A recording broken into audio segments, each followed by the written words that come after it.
വായുരനിലമൃതമധേദം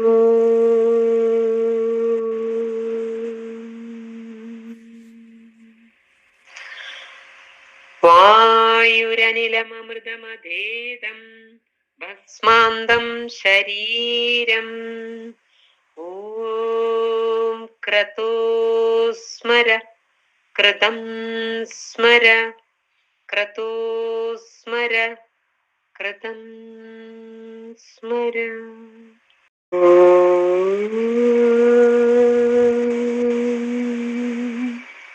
പ്രാണൻ പോമന്തരാത്മാവിൽ പിൻപു നീറാകുമീയുടൽ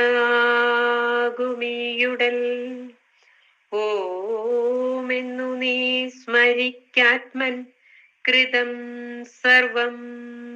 17ാമത്തെ മന്ത്രമാണ് മനനം ചെയ്തു. അതിൻ്റെ കുറച്ച് ഭാഗങ്ങൾ മാത്രമേ നമ്മൾ സംസാരിച്ചിട്ടുള്ളൂ. ഇനി കുറച്ച് ഭാഗങ്ങൾ പ്രണവത്തെക്കുറിച്ച് സംസാരിക്കാനുണ്ട് ഈ ക്ലാസ്സിൽ. 17ാമത്തെ മന്ത്രത്തിൽ വായുരനിലം അമൃതമധേദം ഭസ്മാന്തം ശരീരം ഓം ക്രതോസ്മര കൃതം സ്മര ക്രതോസ്മര കൃതം സ്മര എന്നുള്ള മന്ത്രമാണ്.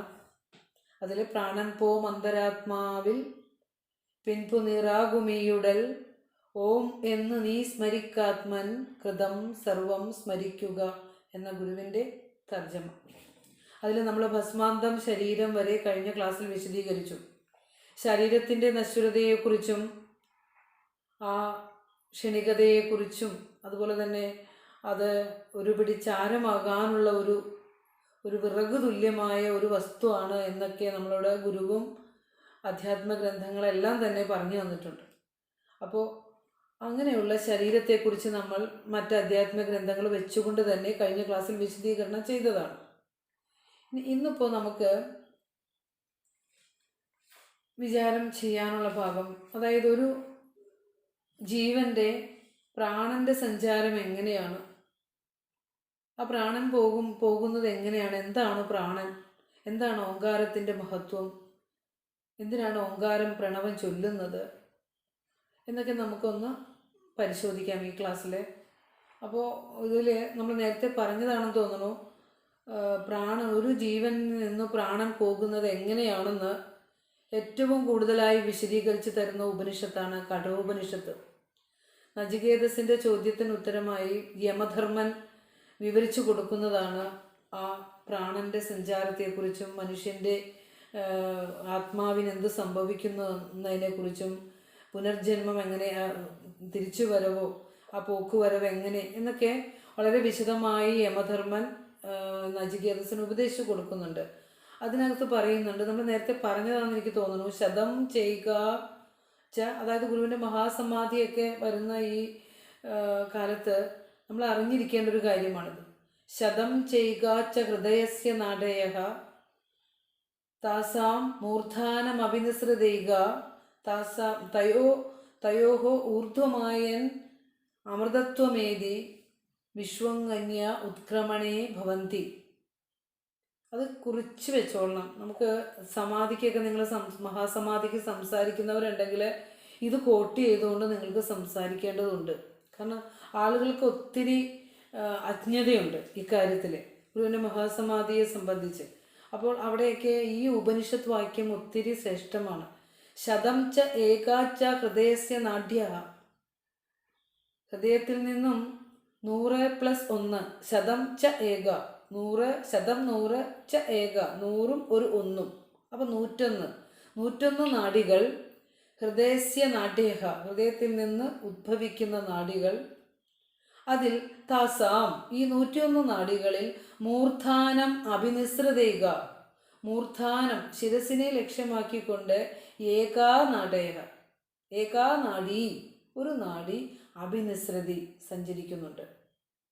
101 നാഡികളിൽ ഒരു നാഡി നമ്മുടെ ശിരസിനെ ലക്ഷ്യമാക്കിക്കൊണ്ട് സഞ്ചരിക്കുന്നുണ്ട്.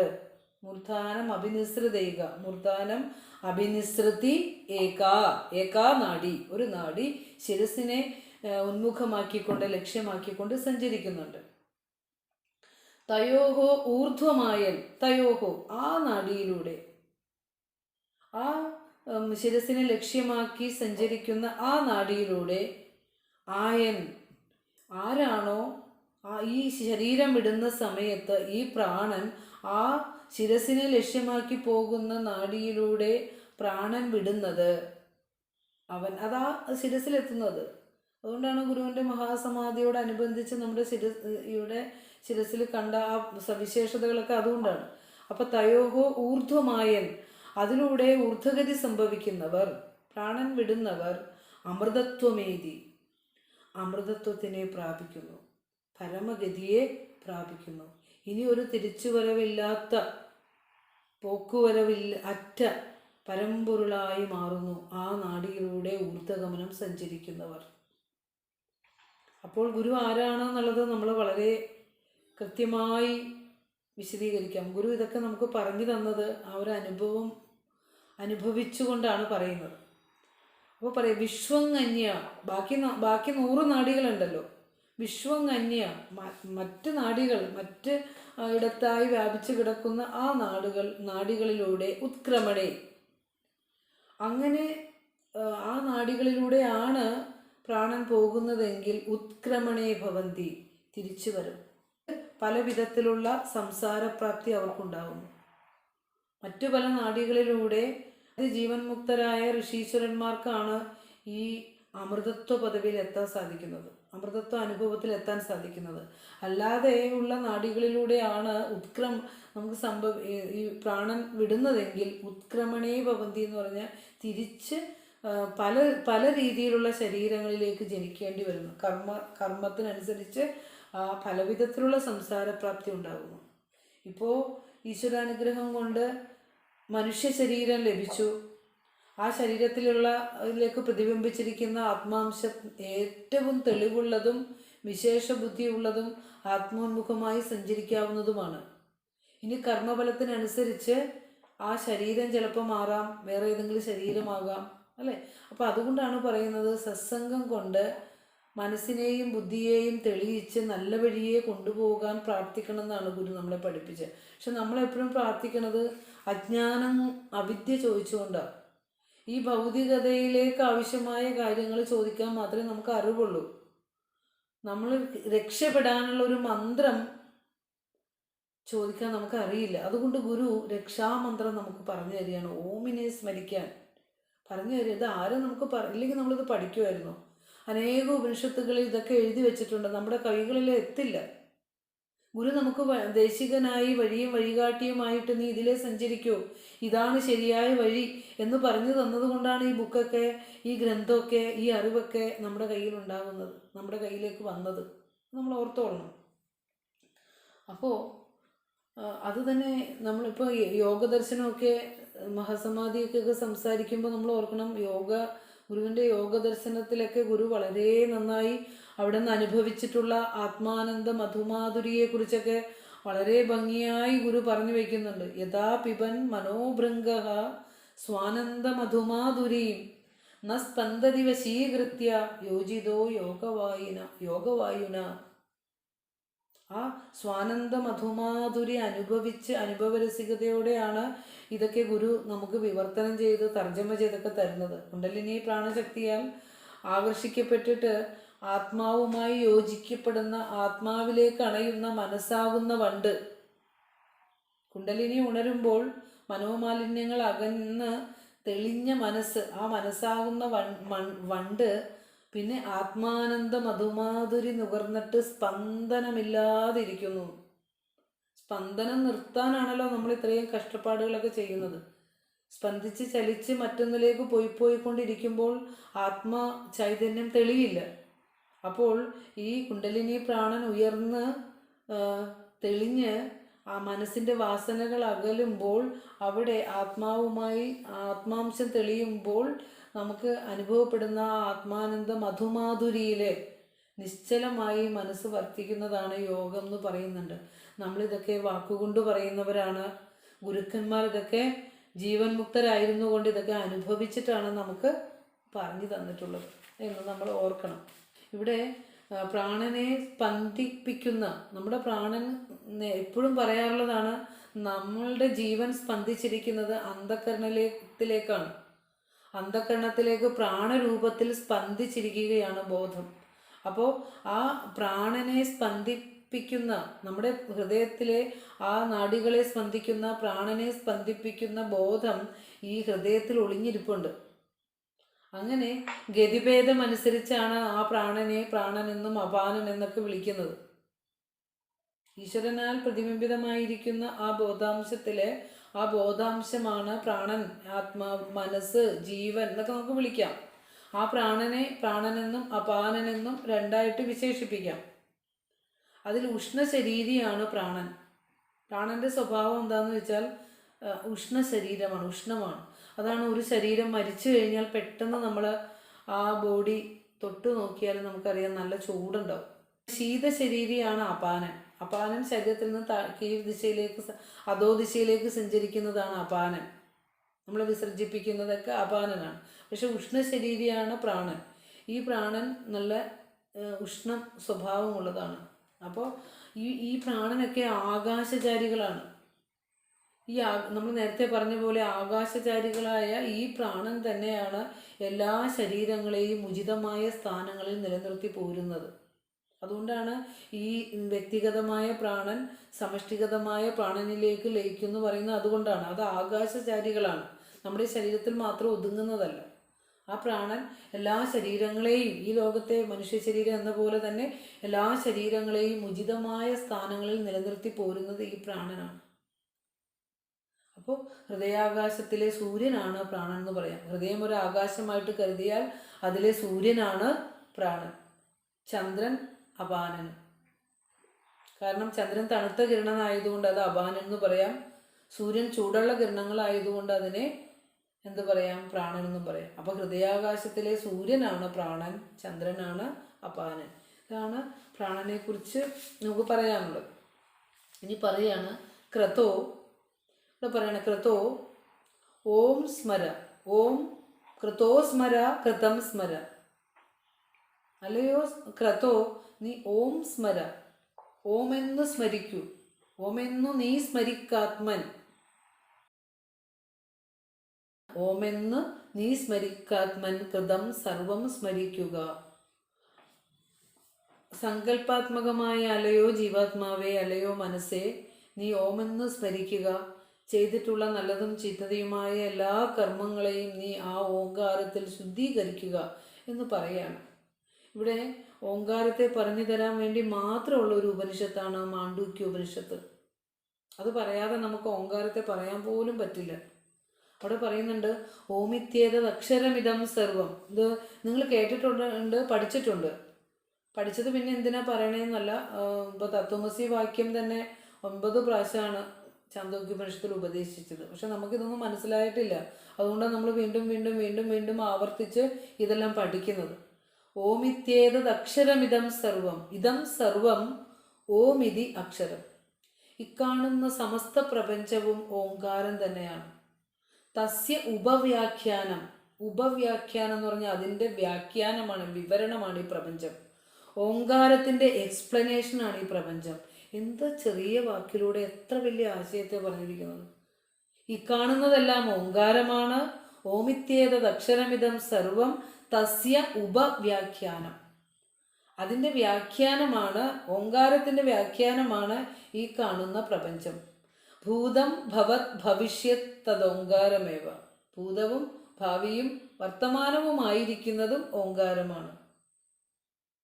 യഹാച്ച, യാതൊന്നാണോ അന്യത്, ത്രികാലാതീതം അന്യത്. ത്രികാലത്തിന് അപ്പുറത്തായിട്ട് എന്തെങ്കിലും ഉണ്ടോ? ജാഗ്രത സ്വപ്ന സുഷുപ്തിക്കോ അല്ലെങ്കിൽ ഭൂതഭാവി വർത്തമാന കാലത്തിനോ അപ്പുറത്തായി യഹ യാതൊന്നുണ്ടോ, യാതെന്തെങ്കിലും ഉണ്ടോ?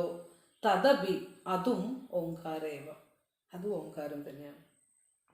അതുകൊണ്ടാണ് ഗുരു പറഞ്ഞത് ഓങ്കാരം സ്മരിക്കാൻ പറഞ്ഞത്.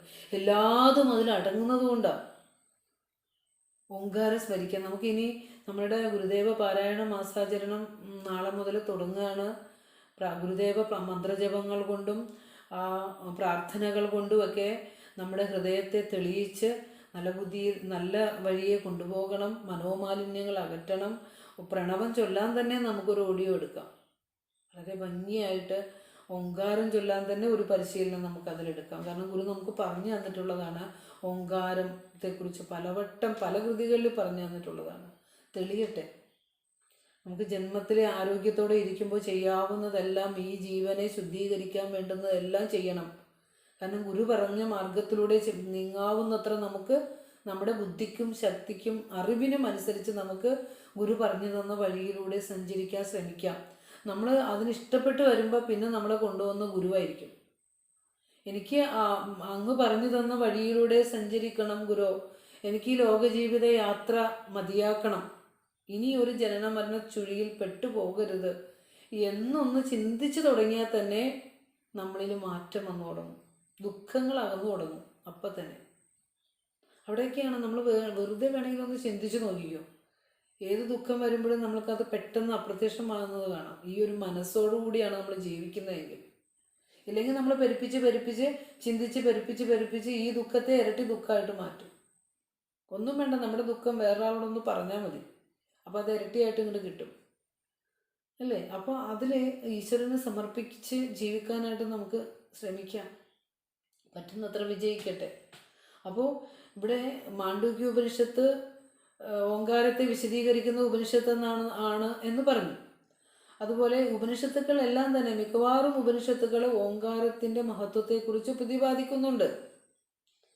ഭഗവത്ഗീതയും ഓങ്കാരത്തെക്കുറിച്ച് വളരെ വ്യക്തമായി നമുക്ക് പറഞ്ഞു തരുന്നുണ്ട്. ഈ ഗ്രന്ഥങ്ങളെല്ലാം ഈ പ്രണവാക്ഷരത്തെ, ജാഗ്രത്തിനെയും സ്വപ്നത്തിനെയും സുഷുപ്തിയെയും അതിനപ്പുറമുള്ള തുരീയ അനുഭവത്തെയും പറയുന്ന ഈ ഓങ്കാരത്തെ, ഋഷിമാരുണ്ടാക്കിയ ഈ ഓം എന്ന സൂത്രാക്ഷരത്തെ ഇത്രയും ശ്രേഷ്ഠമായി അധ്യാത്മഗ്രന്ഥങ്ങൾ പറയുന്നുണ്ടെങ്കിൽ അതിൻ്റെ മഹത്വം അനുഭവിച്ചറിഞ്ഞ ഋഷിമാർ തന്നെയാണത് പറയണത്. ഗീത ഇങ്ങനെ പറയുന്നത്: ഓമിത്യേകാക്ഷരം ബ്രഹ്മ വ്യാഹരൻ മാമനുസ്മരൻ യപ്രയാതി ത്യജൻ ദേഹം സ യാതി പരമാം ഗതിഹീൻ. കണ്ടോ, ഈശാവാസ്യോപനിഷത്ത് തന്നെ ഭഗവത്ഗീത വേദതത്വങ്ങൾ കഥകൾ കൂട്ടിച്ചേർത്ത് തന്നെ പറയുന്നതാണ്. വേദതത്വം കഥ കൂട്ടിച്ചേർത്ത് പറയുന്നതാണല്ലോ ഭഗവത്ഗീതയും.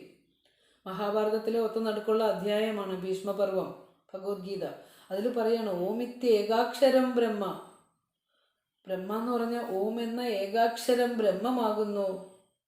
ആ ബ്രഹ്മത്തെ ഉച്ചരിച്ചുകൊണ്ട്, ആ ഓങ്കാരത്തെ, ആ ബ്രഹ്മവാചക ശബ്ദമായ ഓങ്കാരത്തെ വ്യാഹരൻ പറഞ്ഞുകൊണ്ട് മാം എന്നെ അനുസ്മരൻ, പ്രണവം ചൊല്ലിക്കൊണ്ട് ആരാണോ എന്നെ സ്മരിക്കുന്നത്, യപ്രയാതി ത്യജൻ ദേഹം, ശരീരം വിടുന്ന സമയത്ത് പരമാം ഗതിം സയാതി. കണ്ടോ, പരമമായ ഗതിയിൽ അവൻ എത്തുന്നു.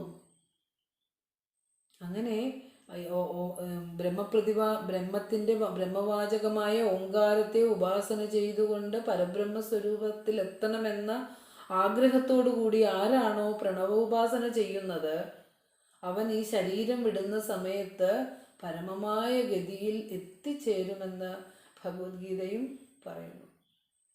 അപ്പോൾ നമുക്ക് ഓങ്കാരത്തിൽ എത്ര അക്ഷരം നിങ്ങൾ പഠിച്ചതായിരിക്കും, എന്നാലും കേൾക്കാത്തവരും പഠിക്കാത്തവരും ഉണ്ടെങ്കിൽ നമുക്ക് ആ ഓങ്കാരത്തിനെ ഒന്ന് വിശ്ലേഷിപ്പിച്ചാൽ ആ ഉ മ എന്നീ 3 മാത്രകളുണ്ട്. അകാരം, ഉകാരം, മകാരം.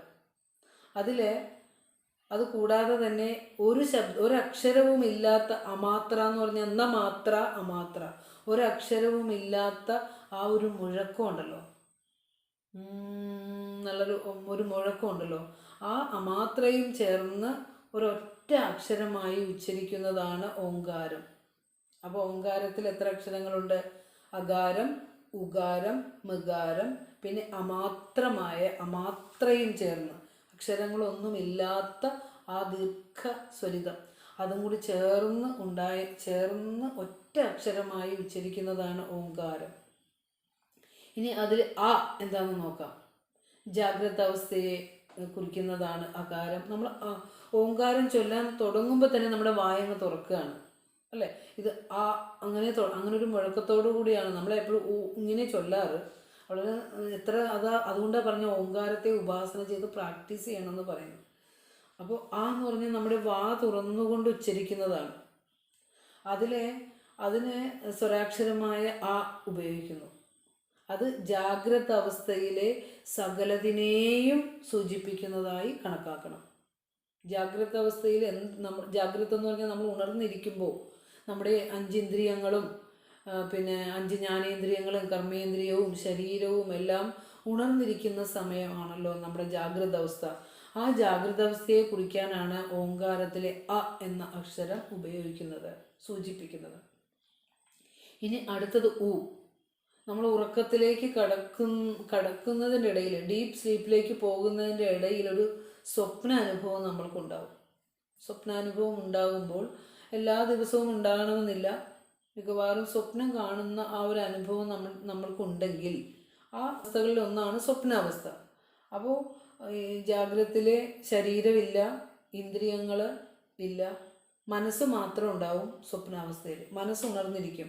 മനസ്സിലെ വാസനയും സംസ്കാരവും ഒക്കെയാണ് സ്വപ്നരൂപത്തിൽ നമ്മൾ കണ്ട് അനുഭവിച്ച് ആ മനസ്സിലേക്ക് തന്നെ അടക്കിയിട്ടാണ് നമ്മൾ സുഷുപ്തിയിലേക്ക് കടക്കുന്നത്. ഇപ്പോൾ ഒരു സദ്യ ഉണ്ണുന്നത് നമ്മൾ സ്വപ്നം കാണുമ്പോൾ ഒരിക്കലും സദ്യക്കുള്ള ഒരു സദ്യവട്ടങ്ങളും കൊണ്ടല്ല ഉറങ്ങാൻ പോയത്. ഒരു യുദ്ധമാണ് കാണുന്നതെങ്കിൽ യുദ്ധത്തിനുള്ള സന്നാഹങ്ങളായിട്ടല്ല നമ്മൾ പോയത്.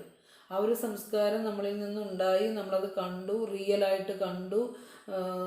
ദുഃഖം വരുമ്പോൾ ആർത്ത് കരയുന്നുണ്ട്, ഓരോ സ്വപ്നത്തിൽ കിടന്ന് പേടിച്ച് വിറയ്ക്കുന്നുണ്ട്, കട്ടിലിൽ നിന്ന് താഴെ വീഴുന്നുണ്ട്, അനുഭവമൊക്കെ ഉണ്ടാകുന്നുണ്ട്. പക്ഷേ അവിടെ ആ സൂക്ഷ്മതലത്തിൽ നിന്ന് നമ്മൾ എന്താണോ സങ്കല്പിച്ച് വെച്ചത് ആ സങ്കല്പത്തെ സൃഷ്ടിച്ച് നമ്മൾ തന്നെ ഒരു ലോകം സൃഷ്ടിച്ച് അതിനെ അനുഭവിച്ച് അതിനെ നമ്മളിലേക്ക് തന്നെ അടക്കിയിട്ടാണ് നമ്മൾ നേരെ സുഷുപ്തിയിലേക്ക് പോകുന്നത്.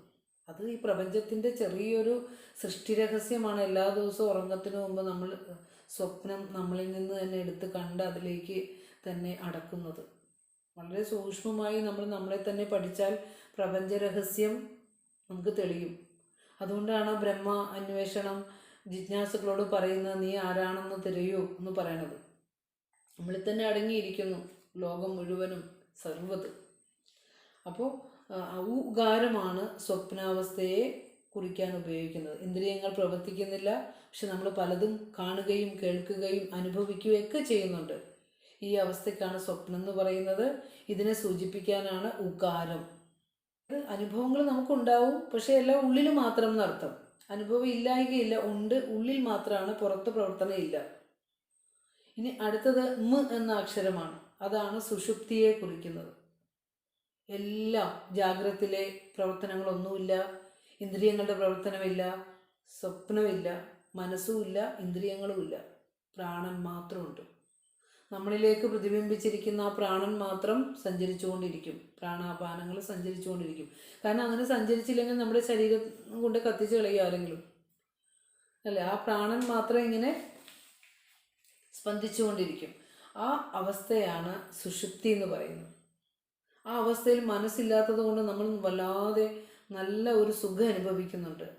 ആ സുഖം അനുഭവിക്കുന്നത് എങ്ങനെയെന്ന് വെച്ചാൽ, നമ്മൾ ഒരു വൃക്ഷത്തെ സങ്കല്പിച്ചാൽ ആ വൃക്ഷം വിത്തിലേക്ക് ചുരുങ്ങുന്ന അനുഭവമാണ്. നമ്മളിനി ഗുരുവിൻ്റെ കൃതികളുടെ ദാർശനിക ഭാവം പഠിക്കേണ്ടത് കേട്ടോ, ആഴത്തിലാണ് നമ്മൾ പഠിക്കേണ്ടത്. അതിനെ പാടി പുകഴ്ത്തലല്ല നമ്മുടെ മനുഷ്യ ജീവിതത്തിൻ്റെ ലക്ഷ്യം എന്ന് പറഞ്ഞാൽ നമുക്ക് രക്ഷപ്പെടാനുള്ള മന്ത്രമാണ് അരുളി ചെയ്തിരിക്കുന്നത്. അതിനെയാണ് നമ്മൾ തിരയേണ്ടതും അന്വേഷിക്കേണ്ടതും പഠിക്കേണ്ടതും. ആർക്കും അത് പഠിക്കണ്ട. 2 കഥയോ 2 ചരിത്രമോ ഒക്കെ പറയുമ്പോൾ നമ്മൾ വല്ലാതെ പുളകിതരാകും, നമ്മൾ കരയും. പക്ഷെ നമ്മളെക്കുറിച്ച് നമ്മൾ അറിയണ്ടേ? നമുക്ക് വന്ന ഈ ശരീരം എന്ത്, നമ്മൾ ജീവിക്കുന്ന ഈ പ്രപഞ്ചത്തിലെ സമൂഹത്തിൽ കാണുന്ന ദുഃഖത്തിൻ്റെ കാരണം എന്ത്, നമുക്കുള്ള ദുഃഖത്തിൻ്റെ കാരണം എന്ത്, ഈ ശരീരം രോഗാതുരമാകുന്നു, എത്രയോ ദുഃഖാനുഭവങ്ങൾ ഈ ലോകത്തുണ്ട്. ഇതിനെക്കുറിച്ചൊക്കെയാണ് നമ്മൾ അന്വേഷിക്കേണ്ടത്. ഗുരു പറഞ്ഞു തന്ന വാക്കിലൂടെ നാം നമ്മെ അറിയലാണ് ആദ്യമായി നമ്മൾ ചെയ്യേണ്ടത്. അപ്പോൾ അടുത്തത് മൃഗാരം സുഷുപ്തി അവസ്ഥയെ കുറിക്കുന്നു. ഒരു വൃക്ഷം വിത്തിലേക്ക് ചുരുങ്ങുന്ന അനുഭവമാണ്. നമ്മുടെ ഈ ജാഗ്രതയിലെ ഈ സ്ഥൂല ശരീരം ഒക്കെ അവിടെ വെറുതെ കിടക്കും, പക്ഷെ നമ്മുടെ സ്വരൂപം ആ സ്വരൂപത്തിലേക്ക് ചേരുന്നുണ്ട്. മനസ്സിൻ്റെ വാസന ഉള്ളത് കൊണ്ട് നമ്മൾ സ്വരൂപത്തിലാണ് ചേർന്നത് എന്ന് അറിയാതെ ആ വാസനയിലേക്ക് തന്നെ ഉറക്കം ഉണരുമ്പോൾ തിരിച്ചു വരികയും ചെയ്യും. കാരണം ഈ തൽക്കാല ശരീരം ആ വാസനയ്ക്ക് അനുയോജ്യമായി വന്നിരിക്കുന്നതാണ്. അതുകൊണ്ടാണ് ഉറക്കം തെളിയുമ്പോൾ നമ്മളെല്ലാ ദുഃഖവും പെട്ടെന്ന് കയറിങ്ങ് വരും. ഒരു മരണം കഴിഞ്ഞിട്ട് ഉറങ്ങുമ്പോഴും നല്ലതായിട്ട് സങ്കടപ്പെട്ടിട്ട് ഉറങ്ങുമ്പോഴും സുഖം അനുഭവിക്കുന്നുണ്ട്. തിരിച്ചുണരുമ്പോൾ പെട്ടെന്ന് തന്നെ ആ ചിന്തകൾ ആ വാസനയിലേക്ക് കയറി വരുമ്പോൾ ദുഃഖം അനുഭവിക്കുന്നു. അപ്പം മനസ്സിനെ ഇല്ലാതാക്കലാണ് ഒരു മനുഷ്യൻ്റെ ജീവിത ലക്ഷ്യം. മനസ്സിനെ ഇല്ലാതാക്കുക എന്ന് പറഞ്ഞാൽ ആത്മോന്മുഖമായി സഞ്ചരിച്ച് മനോമാലിന്യങ്ങളെ അകറ്റി ആ ജന്മാർജിത വാസനകളെ അകറ്റി നമുക്ക് ജീവിതത്തിൽ രക്ഷപ്പെടാനുള്ള മന്ത്രം അല്ലെങ്കിൽ രക്ഷാകവചങ്ങൾ തുറന്നു വരണം. അതിനാണ് നമ്മൾ ഉപനിഷത്തൊക്കെ പഠിക്കുന്നത്. അപ്പോൾ ജാഗ്രത്, സ്വപ്ന, സുഷുപ്തിക്കപ്പുറം നാലാമതൊരു അവസ്ഥ കൂടിയുണ്ട്. അതിനെ തുരീയമെന്ന് പറയും. തുരീയമെന്ന വാക്കിന് നാലാമത്തേത്, ചതുർത്ഥം എന്ന അർത്ഥം മാത്രമാണുള്ളത്. ആ അനുഭവത്തെ നമുക്ക് അനുഭവിച്ച് തന്നെ അനുഭവിയാതറിവിയില്ല. ഗുരുവൊക്കെ അത് അനുഭവിച്ചതിന് ശേഷം പറയുന്നു. പക്ഷേ പഞ്ചസാര കഴിച്ചിട്ട് അതിൻ്റെ മധുരം എത്രയുണ്ടെന്ന് പറയുന്ന പോലെ ഇരിക്കും നമ്മളത് കേൾക്കുമ്പോൾ. അത് അനുഭവിച്ച് തന്നെ അറിയേണ്ടതാണ്. അതുകൊണ്ടാണ് ഗുരു പറഞ്ഞത് അനുഭവിയാതറിവിയിൽ അഖണ്ഡമാം ചിദ്ഘനമിത് മൗനഘനാമൃതാബ്ദി എന്ന് പറഞ്ഞു തന്നത് അതുകൊണ്ടാണ്. അപ്പോൾ നാലാമത്തെ ഒരവസ്ഥയുണ്ട് തുരീയം. അപ്പോൾ ഇതാണ് ഓങ്കാരത്തിൻ്റെ പൊരുൾ. അകാര, ഉകാര, മകാരങ്ങളും അതിനപ്പുറമായ അതീതമായ തുരീയ അനുഭവവും ചേർന്നതാണ് ഓങ്കാരം. അപ്പോൾ ഇവിടെ പറയാണ്, ഓമെന്നു നീ സ്മരിക്കാത്മൻ കൃതം സർവം സ്മരിക്കുക. ജാഗ്രത അവസ്ഥയെയും സ്വപ്നാവസ്ഥയെയും സുഷുപ്തി അവസ്ഥയെയും അതിനപ്പുറമായ തുരീയ അനുഭവത്തെയും ചേർത്ത് കോർത്ത് നിർത്തിക്കൊണ്ട് ഋഷീശ്വരന്മാർ ഉണ്ടാക്കിയ സൂത്രവാക്യമായ ഓങ്കാരം. അപ്പോൾ രണ്ട് കാര്യങ്ങൾ ഇവിടെ ഓർക്കണം. ഒന്ന് ഓമിനെ സ്മരിക്കുക, പിന്നെ ഇതുവരെ ചെയ്ത കർമ്മങ്ങളെ ഓർക്കുക. അതാണ് നമ്മൾ ചെയ്യേണ്ടത്. രണ്ട് കാര്യങ്ങൾ, ഓമിനെ സ്മരിക്കുക, ഇതുവരെ ചെയ്ത കാര്യങ്ങളെ കർമ്മങ്ങളെ ഓർക്കുക. നമ്മൾ നേരത്തെ പറഞ്ഞു നമ്മുടെ ജീവിതത്തിന് രണ്ട് ഘട്ടങ്ങളുണ്ടെന്ന് പറഞ്ഞു. ഒന്ന് മരണശയ്യയിൽ വീഴുന്നതിന് മുൻപുള്ള ഒരു ആദ്യഘട്ടം. അവിടെ നമുക്ക് എല്ലാവിധത്തിലുള്ള സ്വാതന്ത്ര്യത്തോടു കൂടി നമ്മൾ ജീവിക്കുന്ന ഒരു ഘട്ടമാണത്. നമുക്ക് കണ്ണിന് കാഴ്ചയുണ്ട്, സർവ്വ ഇന്ദ്രിയങ്ങൾക്കും കഴിവുണ്ട്. കാണാനും കേൾക്കാനും മണക്കാനും രുചിക്കാനും നടക്കാനും ഒക്കെ, ആഹാരം ഇഷ്ടത്തിന് കഴിക്കാനും ഒക്കെയുള്ള സ്വാതന്ത്ര്യമുണ്ട്. അവിടെ ആരും നമ്മളെ നിയന്ത്രിക്കാനില്ല. പക്ഷേ രണ്ടാമത്തൊരു ഘട്ടം എല്ലാവരുടെയും ജീവിതത്തിൽ ഉണ്ടാകുമെന്ന് അറിഞ്ഞുകൊണ്ടാണ് ഈ മന്ത്രം തരുന്നത്. മരണത്തെ പ്രതീക്ഷിച്ച് അന്ത്യനിമിഷങ്ങൾ എണ്ണുന്ന ഘട്ടമാണ് രണ്ടാം ഘട്ടം. എത്ര സമ്പത്തുള്ളവനാണെങ്കിലും എത്ര പരിവാരങ്ങൾ കൂടെയുള്ളവനാണെങ്കിലും ഈ ഒരു നിസ്സഹായ അവസ്ഥയിലൂടെ എല്ലാവരും കടന്നു പോകേണ്ടതുണ്ട്. അപ്പോൾ ആ അവസ്ഥയിൽ ദുഃഖിക്കാതിരിക്കണമെങ്കിൽ പൂർണ്ണ സന്തോഷത്തോടു കൂടി ഈശ്വരനെ സ്മരിച്ചുകൊണ്ടുള്ള ഒരു ലോകയാത്ര നമുക്ക് കരഗതമാകണമെങ്കിൽ ഈ ആധ്യാത്മികത ശരീരത്തിൽ ആരോഗ്യത്തോടു കൂടി ഇരിക്കുമ്പോൾ നമ്മൾ നേടേണ്ടതുണ്ട്, പരിശീലിക്കേണ്ടതുണ്ട്. കാരണം നിസ്സഹായമായിരിക്കുമ്പോൾ പരതന്ത്രജ്ഞരാണ് നമ്മൾ, പരതന്ത്രരായിട്ടിരിക്കുന്നവർ. മറ്റുള്ളവരുടെ കാരുണ്യത്തിലാണ് അന്ന് നമ്മൾ കഴിഞ്ഞുകൂടുന്നത്. അപ്പോൾ ശരിക്കും പറഞ്ഞാൽ ശ്വസിക്കാൻ പോലും നമുക്ക് ബുദ്ധിമുട്ടുള്ള അവസ്ഥ. ഈ അവസ്ഥയിൽ നമുക്ക് ഓങ്കാരത്തെ സ്മരിക്കണമെങ്കിൽ, ഈശ്വരനെ സ്മരിക്കണമെങ്കിൽ അതിനുള്ള പ്രാക്ടീസ് നേരത്തെ തന്നെ നേടേണ്ടതുണ്ട്. അതിനെക്കുറിച്ച് നമ്മൾ അറിയേണ്ടതുമുണ്ട്. അതിനായി നമ്മൾ ഈശ്വരനെ മുൻനിർത്തി ആദ്യമേ തന്നെ സമർപ്പിതമായി കർമ്മങ്ങൾ ചെയ്യണം. ജപവും ധ്യാനവും പ്രാർത്ഥനയും ഒക്കെ ചെയ്യണം. ഇപ്പോൾ ഗുരുദേവ പാരായണ മാസാചരണം വരുമ്പോൾ ഓരോരുത്തരും തീരുമാനിക്കുക, ഗുരുവിൻ്റെ 64 കൃതികളും ഞാൻ പാരായണം ചെയ്യും. ഇപ്പോൾ രാമായണമൊക്കെ നിങ്ങൾ പാരായണം ചെയ്യുമ്പോൾ ഇത്ര ദിവസത്തിനുള്ളിൽ ഇത് തീർക്കണമെന്നും പാരായണം ചെയ്യണമെന്നും അതിനൊരു അടുക്കും ചിട്ടയോടെ പോകുന്നുണ്ട് അല്ലേ. അപ്പോൾ സകല അധ്യാത്മശാസ്ത്രങ്ങളുടെയും സത്തയായിട്ട് രാമായണം എന്നല്ല, ഭാഗവതം എന്നല്ല, നാരായണീയം എന്നല്ല, ഭഗവത്ഗീത എന്നല്ല, വേദം എന്നല്ല, ഉപനിഷത്ത് എന്നല്ല, ഒരെണ്ണം മാത്രമല്ല, എല്ലാത്തിൻ്റെയും സത്തയെ എടുത്തുകൊണ്ട് 64ഓളം കൃതികളിലായി നമുക്ക് ഗുരു രചിച്ച് തന്നിരിക്കുന്ന ആ ജ്ഞാനനിധിയെ ഈ ചിങ്ങമാസത്തിൽ നാളെ ചിങ്ങം പുലരുമ്പോൾ ഗുരുവിൻ്റെ ചതയത്തിനുള്ള ഒരുക്കങ്ങൾ നാടെങ്ങും ഉത്സാഹത്തോടു കൂടി തുടങ്ങി വയ്ക്കുകയാണ്. അപ്പോൾ ഗുരുദേവ ഭക്തരെ ഗുരുവിനെ അറിയാനുള്ള ഈ ഒരു ചതയദിനം, ഭഗവാനെ ഓരോ ചതയദിനങ്ങൾ കഴിയുമ്പോഴും എനിക്ക് ഭഗവാനിലേക്ക് എത്ര അടുക്കാൻ സാധിച്ചിട്ടുണ്ട്, ഇനി ഞാൻ എന്തൊക്കെയാണ് എന്നിൽ മാറ്റം വരുത്തേണ്ടത്, ഞാൻ ഏത് വഴിയിലൂടെയാണ് സഞ്ചരിക്കേണ്ടത് എന്ന് ഗുരുവിനോട് തന്നെ ചോദിക്കേണ്ടതുണ്ട്. ഗുരുവിൻ്റെ 56-ാമതാണ് ഓരോ ചതയ ദിനത്തിലും വിവേകോദയം പത്രത്തിൽ ആശാൻ ആ ആഘോഷങ്ങളെക്കുറിച്ച് വിവരിച്ചു കൊടുക്കാറുണ്ട്. അതിൽ ഒരു വർഷത്തെ ആ ചതയ ദിനത്തിൻ്റെ ആഘോഷത്തിന് മുൻപ് ആശാൻ വിവേകോദയത്തിൽ കൊടുത്ത ഒരു റിപ്പോർട്ടാണത്. നമ്മൾ ഒത്തിരി മുന്നേറാനുണ്ട്. ഗുരുസ്വാമികളെ നമ്മൾ എത്ര അറിഞ്ഞു എന്നുള്ളതിന് ഓരോരുത്തരും പുനർവിചിന്തനം ചെയ്യണം. ഇനി എനിക്ക് എന്ത് ചെയ്യാനാവും, ഞാൻ എത്ര ഗുരുവിൻ്റെ മാർഗത്തിലൂടെ സഞ്ചരിച്ചു എന്നൊക്കെ പുനർവിചിന്തനം ചെയ്യാനുള്ള സന്ദർഭം കൂടിയാണ് എന്ന് അവിടെ ആശാൻ അടിവരയിട്ട് ആ പ്രസംഗത്തിൽ പറയുന്നുണ്ട്. അപ്പോൾ ഓംകാരം സ്മരിക്കണം എന്ന് ഓർമ്മിപ്പിക്കുകയാണ് ഈ മന്ത്രം. അതുപോലെ നമ്മളുടെ ഇന്ദ്രിയ വൈരാഗ്യം എന്ന കൃതിയൊക്കെ വളരെ നന്നായിട്ട് പഠിക്കണം. നമുക്ക് അതൊക്കെ ഒന്ന് വിചാരം ചെയ്യണം. ഓരോ ഇന്ദ്രിയങ്ങളും നമ്മളെ ഈ ഈശ്വരനിൽ നിന്ന് അകറ്റിക്കളയുന്ന എങ്ങനെയാണെന്നും അതിൽ നിന്നൊക്കെ എങ്ങനെ നമ്മൾ രക്ഷപ്പെടണമെന്നും ഒക്കെ ഗുരു വളരെ വ്യക്തമായി നമുക്ക് പറഞ്ഞ് തന്നിട്ടുണ്ട്. തെറ്റായ കർമ്മങ്ങളൊക്കെ അനുഷ്ഠിച്ച് സുഖലോലുപരായി ഭൗതികതയെ മാത്രം ലക്ഷ്യമാക്കി അഭിരമിക്കുന്ന മനുഷ്യർക്ക് എങ്ങനെയാണ് അന്ത്യനിമിഷങ്ങളിൽ ഈശ്വരസ്മരണ ഉണ്ടാവുക? അപ്പോൾ അന്ത്യകാലത്ത് അങ്ങനെ ജീവിക്കണമെങ്കിൽ നമ്മൾ ആദ്യകാലത്തും അങ്ങനെ ഈശ്വരനെ അറിഞ്ഞ് നാമം ജപിച്ച് ഒക്കെ കഴിയേണ്ടതുണ്ട്, മനസ്സിലാക്കി തന്നെ പോകേണ്ടതുണ്ട് നാം എന്ന് പറയാണ്. ക്രതോ സ്മര കൃതം സ്മര. അല്ലയോ മനസ്സേ, നീ ചെയ്ത ജീവാത്മാവേ, നീ ക്രതോ അല്ലെങ്കിൽ ജീവാത്മാവേ സ്മര, ഓം സ്മര, നീ ഓംകാരത്തെ സ്മരിക്കൂ. കൃതം സ്മര, ചെയ്ത കർമ്മങ്ങളെയെല്ലാം നീ അതിലേക്ക് സമർപ്പിക്കൂ. അതിനെങ്കിലും നമുക്ക് സാധിക്കണേ ഗുരു എന്ന് പ്രാർത്ഥിക്കാം. എൻ്റെ ഭൗതിക ജീവിതയാത്രയിൽ ഭൗതികതയിലേക്ക് അഭിരമിച്ച് ഞാൻ ജീവിക്കുമ്പോൾ എനിക്ക് ഒത്തിരി ദുഃഖങ്ങളുണ്ടായിരുന്നു. അതിനനുസരിച്ച് ഞാൻ എൻ്റെ ജീവിതയാത്ര നടത്തിയപ്പോൾ എനിക്ക് വേണ്ട പോലെ ഈശ്വരനെ സ്മരിക്കാനോ അറിയാനോ സാധിച്ചില്ല. പക്ഷെ എനിക്ക് അഗാധമായ ആഗ്രഹമുണ്ട്. ഈ ആഗ്രഹം വെച്ചുകൊണ്ട് ഗുരുവിനോട് നമുക്ക് പ്രാർത്ഥിക്കാം.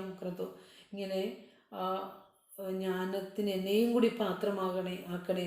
കഴിഞ്ഞ മന്ത്രത്തിൽ നമ്മൾ പറഞ്ഞല്ലോ, അല്ലെങ്കിൽ എനിക്ക് എന്തിനായി ഈ മനുഷ്യജന്മം തന്നത് എന്ന് ചോദിക്കണം. എന്നിൽ ആ അമൃതമായിരിക്കുന്ന ആ അമൃതത്വത്തെ അറിയാൻ എനിക്ക് ആയില്ലെങ്കിൽ എനിക്കെന്തിനാണ് ഭഗവാനെ ഈ ശരീരം തന്നത്? എന്നെയും കൂടി ആ മഹത്തായ അറിവിൻ്റെ പാത്രമാക്കണേ എന്ന് പ്രാർത്ഥിക്കാൻ സാധിച്ചാൽ ജന്മാന്തര സുഹൃതിയായിട്ട് നമുക്ക് മാറാനായിട്ട് സാധിക്കും. അപ്പോൾ ഇവിടെ കൃതോ സ്മര കൃതം സ്മര എന്ന് 2 വരികളിൽ ആയിട്ട് 2 പ്രാവശ്യം ആവർത്തിച്ച് പറയുന്നുണ്ട്. ഈ ആവർത്തനം അസകൃത ഉപദേശക, തത്വം ഉറപ്പിക്കുന്നതിന് വേണ്ടിയിട്ടാണ് ആവർത്തിച്ച് പറയുന്നത്. നമ്മൾ നേരത്തെ പറഞ്ഞ പോലെ ഉദ്ദാലകൻ ശ്വേതകേതുവിന് തത്വമസി എന്ന് ആദ്യം പറഞ്ഞു കൊടുത്തിട്ടൊന്നും മനസ്സിലായില്ല. മണ്ണിൻ്റെ ദൃഷ്ടാന്തം കാണിച്ചു കൊടുത്തു. മണ്ണിനെ നീ അറിയേ, ഇതാ എല്ലാ പാത്രവും കാണുമ്പോഴും മണ്ണിനെ മാത്രമേ മണ്ണ് മാത്രമാണ് അതിൽ സത്യമായിരിക്കുന്നത്. നാമവും രൂപവും ഒക്കെ ഇഷ്ടം പോലെ ഉണ്ട്, ചട്ടിയും പാത്രവും കലവും ഒക്കെ ഉണ്ട്. പക്ഷെ അതിലെ അടിസ്ഥാനമായിരിക്കുന്ന സത്യം മണ്ണാണെന്ന് പറഞ്ഞു. അത് മനസ്സിലാകാഞ്ഞിട്ട് പിന്നെ യഥാ സൗമ്യ ഏകേന മൃത്പിണ്ടേന പറഞ്ഞു കഴിഞ്ഞ് ഏകേന ലോഹമണിന, ഒരു ലോകത്തെ അറിയൂ. ബാക്കി അതുകൊണ്ടുണ്ടാക്കിയ എല്ലാ ആഭരണങ്ങളും അല്ലെങ്കിൽ വസ്തുക്കളും ആ ലോഹം തന്നെയാണ് എന്നറിയണം. പിന്നെ സ്വർണത്തെ അറിയണം.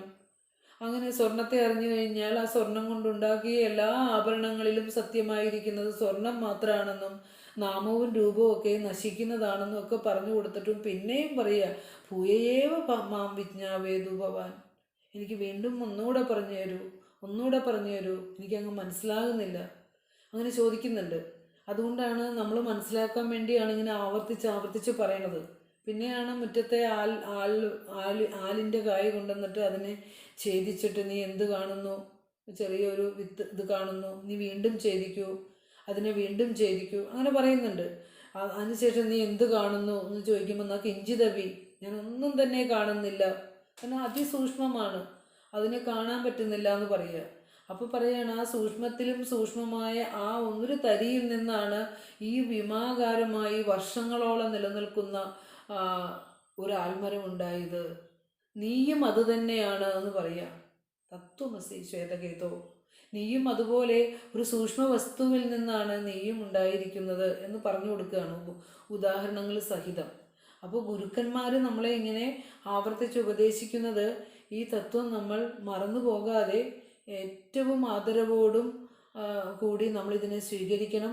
അത് അത്യാവശ്യകതയാണ്, നമ്മൾ ജീവിതത്തിൽ മറക്കാതെ നെഞ്ചിലേറ്റേണ്ട ഒരു ആവശ്യകതയായതുകൊണ്ടാണ് ഓം ക്രതോ ജീവാത്മാവേ ഓം സ്മര, ഓങ്കാരത്തെ സ്മരിക്കൂ, കൃതം സ്മര, ചെയ്തതായ കർമ്മങ്ങളെയെല്ലാം ഓർക്കൂ എന്നൊക്കെ പറയുന്ന അതാണ്.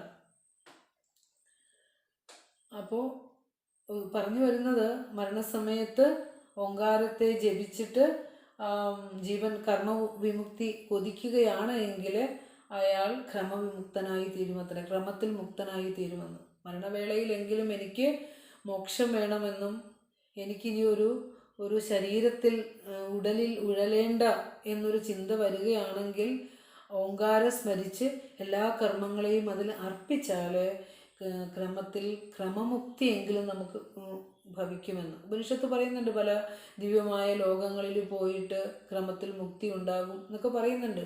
ഒന്നേ ഉള്ളൂ, ഈശ്വരനെ അറിഞ്ഞു പോയാൽ ഈശ്വരനായി തന്നെ മാറാൻ നമുക്ക് സാധിക്കുമെന്ന്.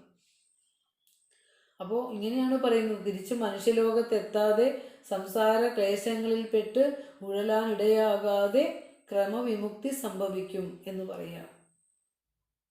കാരണം എന്നാന്ന് വെച്ചാൽ ഇപ്പോഴൊക്കെ നമുക്ക് തോന്നും ദുഃഖാനുഭവങ്ങളൊന്നും വരാത്തവർക്ക് തോന്നും ജീവിതം വളരെ സുഖമാണെന്ന്. പക്ഷെ ഇത് ദുഃഖം തന്നെയാണ്. നമ്മുടെ ശരീരം നമുക്ക് ദുഃഖം തന്നിട്ടേ പോകുള്ളൂ എന്നുള്ളത് ഒരു സംശയവും ഇല്ല. അതാ ഗുരു പറഞ്ഞത്, ഇതിൽ കിടന്നു കേണുവാണു നാൾ കഴിഞ്ഞിടുന്നെനിക്ക്, ഇതിൽ പരം നിനക്കിലെന്തു വന്നിടുന്നു സങ്കടം. ഈ സംസാരത്തിൽ കിടന്ന് കേണുവാണ് നാള് കഴിച്ചു കൂട്ടുന്ന എനിക്ക് ഇതിൽ പരം എന്ത് സങ്കടം വരാനുള്ളത്? എന്തിനാ ജീവിക്കുന്നത്, എന്തിനാ ഓടുന്നതെന്ന് ചോദിച്ചാൽ ഒരർത്ഥവും ഇല്ല. എന്തൊക്കെയോ നേടാനായിട്ട് ഓടുന്നുണ്ട്, പക്ഷെ നേടിയതൊക്കെ ഇവിടെ ഇട്ടിട്ട് ഒറ്റ പോക്ക് പോകുന്നുണ്ട്. എവിടേക്കാ പോയത്? എന്താ നീ നേടിയത്? ഈ നേടിയത് നിനക്ക് സുഖം തന്നിട്ടുണ്ടോ? ജീവിതത്തിൽ എപ്പോഴെങ്കിലും നിനക്ക് സ്വസ്ഥവും ശാന്തവുമായി ഇരിക്കാൻ സാധിച്ചിട്ടുണ്ടോ? തിരിഞ്ഞു നോക്കുമ്പോൾ ഒന്നുമില്ല, അറിയേണ്ടതൊട്ട് അറിഞ്ഞുമില്ല. അപ്പം ഇങ്ങനെയൊക്കെ ഒരു നിരാശയോടുകൂടി ഒരു ശ്രേഷ്ഠമായ മനുഷ്യജീവിതം അവസാനിക്കാതിരിക്കുന്നതിന് വേണ്ടിയിട്ടാണ് നമ്മൾ ഇത്തരത്തിലുള്ള ഗ്രന്ഥങ്ങളൊക്കെ പഠിച്ചിട്ട് ജീവിതത്തിൻ്റെ അല്ലെങ്കിൽ ശരീരത്തിൻ്റെ ക്ഷണികതയെയും ആ നശ്വരതയെയും അറിഞ്ഞിട്ട് ആ അറിയേണ്ടതിനെ അറിഞ്ഞ് ജീവിക്കാനായി ശ്രമിക്കേണ്ടത്. അപ്പോൾ ആ ജീവനോട് പറയുകയാണ്, പ്രണവം സ്മരിച്ച് നീ ആ സ്ഥിതിയെങ്കിലും ക്രമമുക്തി എന്ന ആ ക്രമമായിട്ടുള്ള മുക്തി എന്ന ആ അവസ്ഥയെങ്കിലും നീ എത്തണം എന്ന് ഒരു ജീവനോട് ഉപദേശിക്കുകയാണ്. അതിന് നീ ചിരകാലം പ്രണവത്തെ അഭ്യസിപ്പിച്ച് ഉറപ്പിക്കണം എന്ന് പറയാം. കൃതം സ്മര എന്ന് പറഞ്ഞാൽ ചെയ്ത കർമ്മങ്ങളെയും അവിടെ ഓർപ്പിക്കുക. കാരണം ചെയ്ത കർമ്മം എന്ന് പറഞ്ഞാൽ നമ്മൾ ഇത്ര നാളും ചെയ്തു കൂട്ടിയ കർമ്മങ്ങളെല്ലാം ദേഹാഭിമാനവും ഞാനെന്ന അഭിമാനവും ഒക്കെ വെച്ചുകൊണ്ടാണ് എല്ലാ കർമ്മങ്ങളും ചെയ്തേക്കുന്നത്. എനിക്ക് വേണ്ടിയും എൻ്റെ ദേഹത്തിനു വേണ്ടിയും എൻ്റെ കുടുംബത്തിനു വേണ്ടിയും എൻ്റെ മക്കൾക്ക് വേണ്ടി എന്നൊക്കെ പറഞ്ഞ് അഹന്തയും മമത്വവും ഒക്കെ വെച്ചുകൊണ്ടാണ് നമ്മൾ എല്ലാ കർമ്മങ്ങളിലും ഏർപ്പെട്ടത്. പക്ഷെ അപ്പോഴും നമ്മൾ ഓർക്കേണ്ടതിനെ ഓർത്തില്ല. അവിടെ പിന്നെയും പറയുന്നു, യം യം വാപി സ്മരൺ ഭാവം ത്യജത്യന്തേ കളേബരം തം തമേവേദി കൗന്ദേയ സദാ തദ്ഭാവഭാവിത. ഭഗവത്ഗീത പിന്നെയും പറയുന്നുണ്ട്, യം യം വാപി സ്മരൻ ഭാവം, ഏത് ഭാവമാണോ നീ സ്മരിക്കുന്നത്, ത്യജതി അന്തേ കളേബരം ത്യജതി, അവസാനം ഏത് ഭാവത്തിലാണോ നീ എപ്പോഴും ഇരിക്കുന്നത്, കളേബരം ശരീരം ഉപേക്ഷിക്കുന്ന സമയത്ത് തം തം ഏവ ഏതി, ആ ഭാവത്തെ തന്നെ നീ ഏതി പ്രാപിക്കുന്നു, കൗന്ദേയ അല്ലയോ അർജുന, സദാ തദ്ഭാവഭാവിത, എന്താണോ നീ ഭാവിച്ചത് ആ ഭാവത്തിൽ തന്നെ നീ എത്തപ്പെടുന്നു. നമ്മൾ സ്വയം ഒന്ന് ആലോചിച്ച് നോക്കിയേ, ഇപ്പോൾ നമ്മുടെ ജീവിതത്തിൽ ഏറ്റവും കൂടുതൽ എപ്പോഴും നമ്മൾ ചിന്തിച്ചു കൊണ്ടിരിക്കുന്ന കാര്യം എന്താ? അതുകൊണ്ടാണ് ഗുരു പറഞ്ഞത്, നല്ലതല്ലാത്തതുടനെ മറന്നിടുന്നതുത്തമം. അത് വാസനയാക്കി ആഴത്തിൽ പതിയാൻ ഇടയാകാതെ അവൻ്റെ പ്രാരബ്ധ കർമ്മം അവനിലൂടെ നടപ്പാകട്ടെ. ഗുരു എനിക്ക് എൻ്റെ ജീവിതത്തിന് സ്വാസ്ഥ്യം തരൂ, മനസ്സിന് സ്വാസ്ഥ്യം തരൂ, സുഖം തരൂ എന്ന് പ്രാർത്ഥിക്കുക. അതാണ് പ്രാർത്ഥിക്കേണ്ടത്. മകനെ നന്നാക്കൂ എന്ന് പ്രാർത്ഥിക്കാൻ നിൽക്കണ്ട. എൻ്റെ മനസ്സിന് ആശ്വസിക്കാനുള്ള ആ ഒരു അറിവ് എനിക്ക് തരൂ എന്നാണ് നമുക്ക് പ്രാർത്ഥിക്കാനുള്ളത്. ഇപ്പോൾ എത്രയോ മന്ത്രങ്ങൾ നമ്മൾ പഠിച്ചു, അതിലെല്ലാം പറയുന്നത് ഇതാണ്, ഈ ഈശ്വരനെ ഏത് ഭാവത്തിൽ നമ്മൾ ഇരിക്കുന്നോ ആ ഭാവമായി നമ്മൾ മാറുന്നു. അതുകൊണ്ട് ഒരിക്കലും ഒന്നിലേക്കും ദുഃഖകരമായ അനുഭവങ്ങളെ താലോലിച്ചുകൊണ്ട് ജീവിക്കരുത്. ഒരു നിമിഷം പോലും നാമജപമില്ലാത്ത ഒരു സമയം നമ്മുടെ ജീവിതത്തിൽ അങ്ങനെ ഒരു സമയം ഉണ്ടാകരുത്. മിക്കവാറും ഈശ്വരനോട് കൂടുതൽ അടുക്കുന്നത് ദുഃഖം കൂടുതലുള്ളവരാണ്. ആധ്യാത്മികതയിൽ വന്നേക്കണവരെയൊക്കെ നമ്മൾ ആഴത്തിലൊന്ന് മനസ്സ് തുറക്കാൻ ശ്രമിച്ചാൽ ഒത്തിരി സങ്കടങ്ങൾ മനസ്സിൽ പേറുന്നുണ്ടാവും. കാരണം ദുഃഖങ്ങൾ ഈശ്വരൻ കൊടുക്കുന്നത് തന്നെ ഈശ്വരനോട് അടുപ്പിക്കാൻ വേണ്ടിയിട്ടാണ്. അവിടെ അത് സംശയമൊന്നുമില്ല. അപ്പോൾ അതുപോലെ തന്നെ ഓങ്കാരത്തെ പറയുമ്പോൾ ഗുരുവിൻ്റെ കൃതികളൊക്കെ ധാരാളം കൃതികളിൽ ഈ ഓങ്കാരത്തെ നമുക്ക് പറഞ്ഞു തരുന്നുണ്ട് അല്ലേ. ഷൺമുഖ സ്തോത്രത്തിൽ 15ാമത്തെ മന്ത്രത്തിൽ ഗുരു പറയുന്നു, ഓമിതി പ്രണവ പ്രനഷ്ട കലിപ്രദോഷ മനസ്സിൽ നിന്നോ മനപ്പുതുമേനി കണ്ടു കരം കുവിപ്പതിനാശയാം.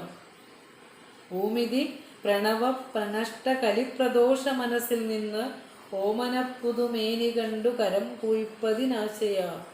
ഓം എന്ന പ്രണവമന്ത്രം ഉപാസന ചെയ്തുകൊണ്ട് ഗുരു ഈ തർജ്ജമയിലൂടെ മാത്രമല്ല, ഗുരുവിൻ്റെ കൃതികളിൽ നിരവധി ഇടങ്ങളിൽ മന്ത്രങ്ങളിലൂടെ ഗുരു ഈ ഓംകാരത്തിൻ്റെ മഹത്വത്തെ നമുക്ക് പറഞ്ഞു തന്നിട്ടുണ്ട്.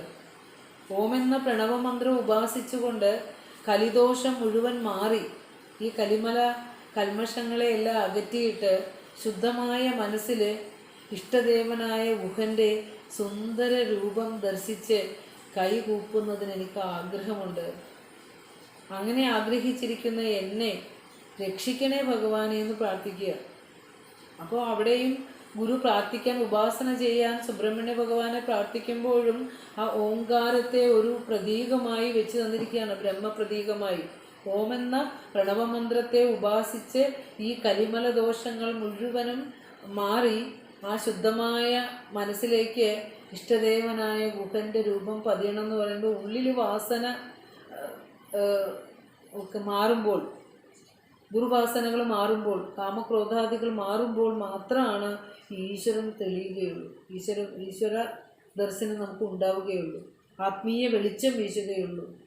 അപ്പോൾ അങ്ങനെ ആ വെളിച്ചം വീശുമ്പോൾ അവിടെ എനിക്ക് ഗുഹനെ കണ്ടിട്ട് കൈ തൊഴാൻ ആഗ്രഹമുണ്ട്. അപ്പോൾ അതിൽ ആദ്യം വേണ്ടത് എന്താ?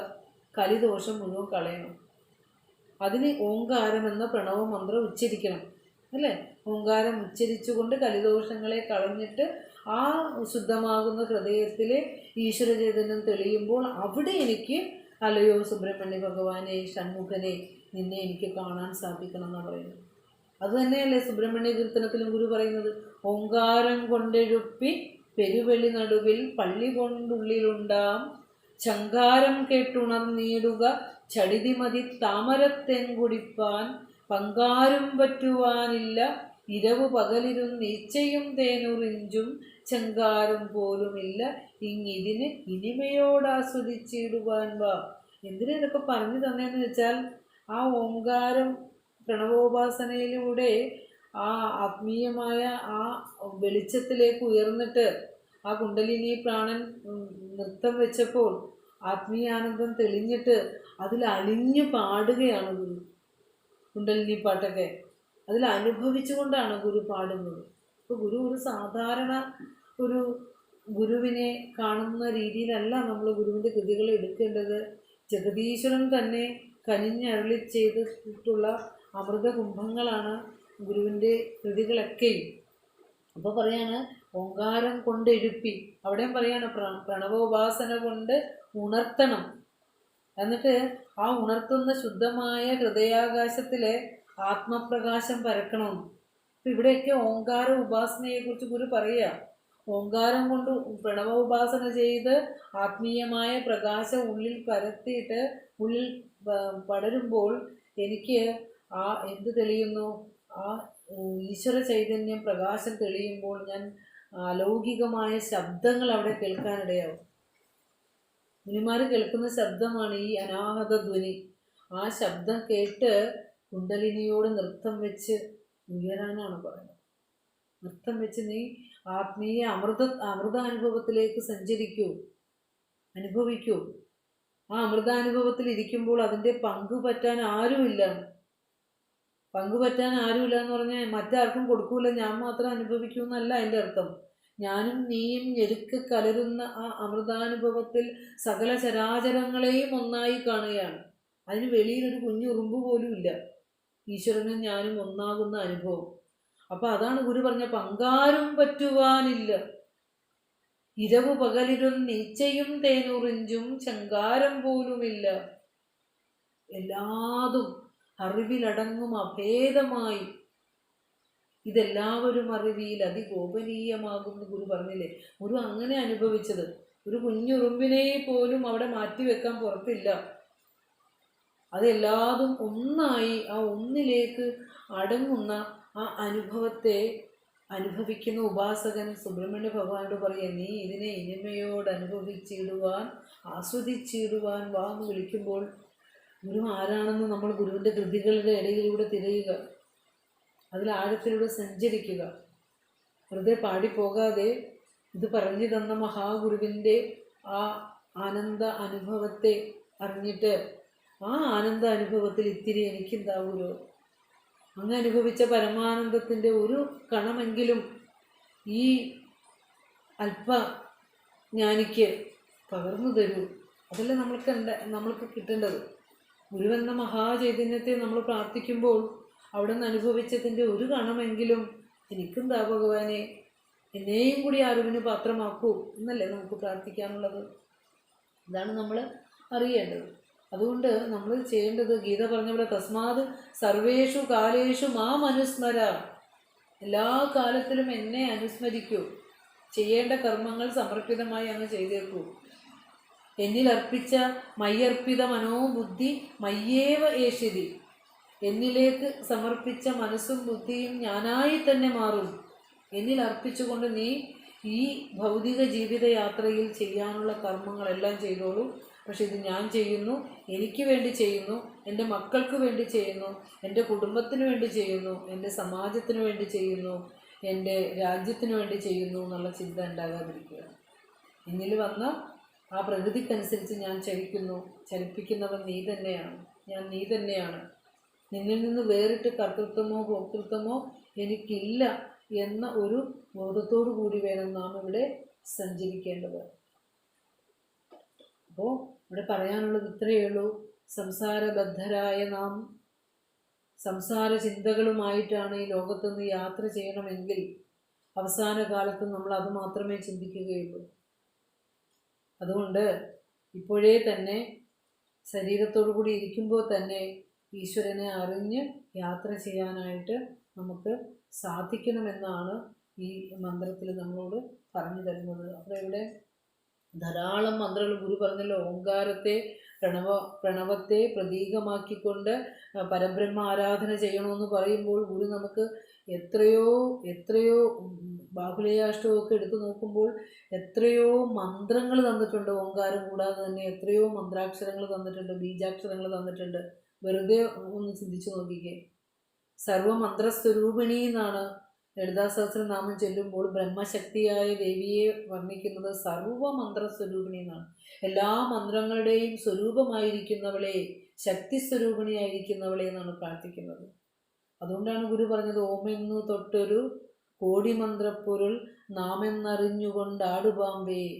ഓം ഓങ്കാരം തുടങ്ങി കോടിക്കണക്കിന് മന്ത്രങ്ങൾ തേടുന്ന പൊരുള് നീ തന്നെയാണ് അല്ലേ? ആ മന്ത്രങ്ങൾ വെളിപ്പെടുത്തുന്ന സത്യം ഈ കുണ്ടലിനി ശക്തിയും അതിലൂടെ തെളിയുന്ന ബോധാംശം തന്നെയാണെന്ന് വ്യക്തമായി അനുഭവിച്ച് അറിഞ്ഞിട്ട് കുണ്ടലിനി പ്രാണനോട് നൃത്തം വെച്ച് ഉയരാൻ പറയുന്നുണ്ട്. ഇതൊക്കെ എന്താ തെളിവാകണത്? ഈ കൃതികളൊക്കെ ഗുരു ആരാണെന്നുള്ളതിന് തെളിവുകളാണ്.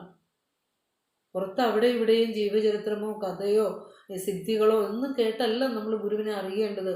അവിടുന്ന് രചിച്ച് വെച്ചിട്ടുള്ള കൃതികളുടെ അന്തരാർത്ഥങ്ങളിലൂടെ അല്ലെങ്കിൽ അതിൻ്റെ ഉള്ളിലൂടെ നമ്മൾ സഞ്ചരിക്കുമ്പോൾ നമുക്ക് ഗുരു ആരാണെന്നും എന്തിനാണ് ഗുരു ഇതൊക്കെ പറഞ്ഞു വെച്ചതെന്നും നമുക്ക് വളരെ നന്നായി മനസ്സിലാവും. അപ്പോൾ ഇവിടെ ഈ ഒരു മന്ത്രം നമ്മളെ പഠിപ്പിക്കുന്നത് പ്രണവത്തെ ഒരു ബ്രഹ്മത്തിൻ്റെ പ്രതീകമാക്കി ഉപാസന ചെയ്ത് ഒരു ജീവനോട്, വാസനാന്വിതമായ ശരീരത്തിൽ വന്ന ഈ ഒരു ജീവനോട് വാസനകളെ അടക്കി കർമ്മങ്ങളെ അടക്കി ഈശ്വരനിലേക്ക് യാത്ര ചെയ്യണം. നമ്മുടെ വ്യക്തിഗതമായിരിക്കുന്ന വ്യഷ്ടിഗതമായിരിക്കുന്ന പ്രാണൻ സമഷ്ടിഗതമായിരിക്കുന്ന വിശ്വപ്രാണനിലേക്ക് ലയിക്കുന്ന സമയത്ത് നമ്മുടെ ശരീരം ഭസ്മമായി പോകും. ഭസ്മമാകാനുള്ള ഈ ശരീരത്തിൽ ഇരുന്നു കൊണ്ട് നമ്മുടെ ജീവിതത്തിൻ്റെ ആ ശ്രേയസ്സിന് വേണ്ടിയുള്ള കാര്യങ്ങൾ ചെയ്യണം എന്നാണ് ഈ മന്ത്രത്തിലൂടെ ഉപനിഷദ് ഋഷി പറയുന്നത്. അത് അതിമനോഹരമായി ഗുരു ഒരു സംശയത്തിനും ഇടവരാത്ത രീതിയിൽ ആ മന്ത്രത്തേക്കാൾ വ്യക്തമായ പദങ്ങൾ ഉപയോഗിച്ചുകൊണ്ട് ഋഷീശ്വരനായ ഗുരു നമുക്ക് പറഞ്ഞു തന്നു. അതുകൂടാതെ തന്നെ ഗുരുവിൻ്റെ കൃതികൾ, അനേകം കൃതികളിലൂടെയും ഒക്കെ നമുക്ക് ഈ കാര്യം പറഞ്ഞു തന്നിട്ടുണ്ട്.